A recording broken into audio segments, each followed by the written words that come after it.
How to combine the hanger and the 4-pole pants hanger. Take off the set. Remove the lower end telescopic rod of the hanger. Straighten the waistband tubes on both sides and stretch it out appropriately. Straighten the waistband tube of the 4-pole pants hanger. Remove the fishing line connector. Adjust the width of the hanger. To keep the width of the hanger and the rack consistent, turn the white elbow of the trouser hanger to make half of the thread enter the hanger. The lower interface. Be sure to note that keep half of the thread connection on each side to avoid falling off. Use this charming gesture. Bend the white elbow of the waist with force.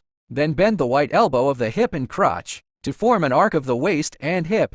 Adjust the width. Tighten the circular nut.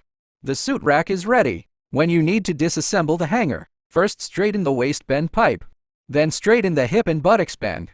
Adjust the width of the hanger. Align the upper and lower parts. Then you can remove the trouser hanger.